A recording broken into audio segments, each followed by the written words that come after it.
হরিশ্চন্দ্রপুর থানা এলাকার মিলনগরের HR talent care ইনস্টিটিউটের উদ্যোগে এলাকার মাধ্যমিকের কৃতী ছাত্র মাসুদ আলমকে সংবর্ধনা জানানো হলো।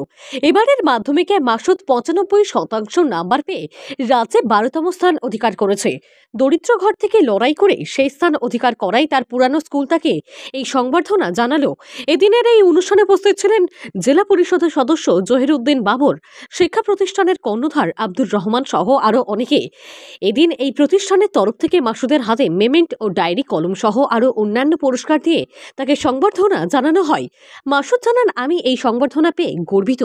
আমার বিদ্যালয়ের শিক্ষকরা আমার এই ফলাফলের জন্য প্রচুর সাহায্য করেছেন। আমি ভবিষ্যতে ডাক্তার হতে চাই। জেলা পরিষদের সদস্য জহিরুদ্দিন বাবর জানান, এই প্রতিষ্ঠান এলাকার দুস্থ গরিব ছাত্রদেরকে শিক্ষাদান করে তাদেরকে বিভিন্ন পরীক্ষায় উল্লেখযোগ্য স্থান অধিকার করতে সাহায্য করছে। প্রতিষ্ঠানের কর্ণধার আব্দুর রহমান জানান, মাসুদ আলম প্রথম থেকেই পড়ালেখায় ভালো ছিল, তবে আমার চেষ্টা প্রতিষ্ঠানের কর্ণধার আব্দুর রহমান জানান, মাসুদ আলম প্রথম থেকেই পড়াশোনায় ভালো ছিল, তবে আমরা চেষ্টা করেছিলাম জাতীয় মেধা তালিকায় থাকতে পারে। তবুও বিভিন্ন প্রতিকূলতা সত্ত্বেও 95% নম্বর পেয়েছে। এতে আমরা অনেক খুশি। আমরা তাই ওকে আজ সংবর্ধনা জ্ঞাপন করলাম। আজকে এখানে কেন আপনাকে ডাকা হয়েছে? আমি মাসুদ আলম এমএসন থেকে আবার মাধ্যমিক পরীক্ষা দিলাম। আমি 95% পেয়েছি, মানে রাজ্যে 12তম। সামান্য 2-এর জন্য মানে টপ 10-এ প্রবেশ করতে পারিনি, সেই জন্য দুঃখিত। আবার অনেক ভালো রেজাল্ট হয়েছে, সেই জন্য খুশি। আমি এখান থেকে মাধ্যমিক দিলাম।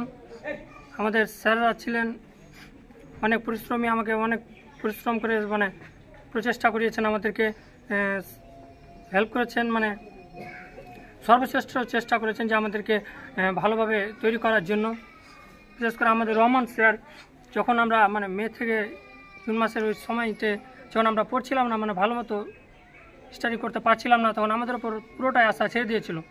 আমাদের স্যার বলেছিল যে তোদের দিয়ে কিছু হবে না, কিন্তু টেস্টের পরে যখন আরও আমাদের রেজাল্ট খারাপ হলো, তখন আমাদের আরও ব্যঙ্গ করতে মানে বাধ্য হলো। তখন আমাদের মনে একটা ক্ষোভ জাগলো যে আমরা তো পারি, আমরা আমাদের মতো ছাত্ররা তো বোর্ডে ঢুকছে।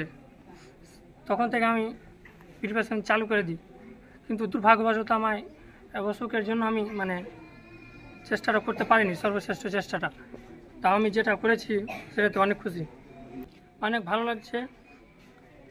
আমাকে জেলা পরিষদ থেকে উপহার দিল, তারপরে স্কুল থেকে দিল মনুমেন্টের জন্য। আমি ডক্টর হতে চাই। পরিবার আমরা মধ্যবিত্ত পরিবার। কেউ আপনাদের সাহায্যের হাত বাড়িয়ে দিয়েছে? না, কেউ দেয়নি। প্রশাসনের কাছে কি আবেদন জানাবেন? প্রশাসন মানে আমার বাবা যতটা পারবে ততটা তো সাহায্য মানে থাকবে, তার সাথে সাথে প্রশাসনকে মানে সাহায্যের জন্য আবেদন। আপনার নাম? মাসুদ আলম। বাড়ি? বাড়ি সোনাকুল। কোন মাদ্রাসায় পড়তেন আপনি? সোনাকুল কে এলেমন হাই মাদ্রাসা। আমাদের মিশনের ছাত্র মাসুদ আলম হাই মাদ্রাসা পরীক্ষায় রাজ্যে 12তম স্থান অধিকার করেছে। ওই জন্য আমরা মানে আমাদের এই mission HR talent care institute, ওই আমাদের মিশনের পক্ষ থেকে তাকে একটা সম্বর্ধনা দেওয়া হলো। সম্বর্ধনা কি কি দিলেন? তাকে একটা আমাদের মিশনের পক্ষ থেকে দেওয়া হলো মনুমেন্টো, তার সাথে বিভিন্ন বই, ডায়েরি, কলম। তাছাড়াও আমাদের জেলা পরিষদ সদস্য জহিরুদ্দিন বাবর সাহেব, উনিও একটা জেলা পরিষদের পক্ষ থেকে একটা ডায়েরি গিফট করেছে। আমরা খুশি, তবে আরও খুশি হতাম যদি টপ 10-এর মধ্যে থাকতো। আমরা তার পাশে সারাক্ষণ ছিলাম, থাকবো। যে কোনো প্রয়োজনে আমাদের বললেই আমরা তার পাশে দাঁড়াবো। এই অনুষ্ঠানে উপস্থিত ছিলেন আমাদের মালদা জেলা তৃণমূলের সাধারণ সম্পাদক জহিরুদ্দিন বাবর সাহেব, বাহন পত্রিকার সম্পাদক বিশিষ্ট শিক্ষক মহিদুর রহমান সাহেব, আরও এলাকার গণ্যমান্য মানুষ, এবং তার সাথে আমাদের মিশনের শিক্ষক শিক্ষিকারা। কোথায় হলো অনুষ্ঠানটা? মিশন প্রাঙ্গণে। আপনার নাম? মোহাম্মদ আব্দুর রহমান। বাড়ি? তুলসিয়াঘাট।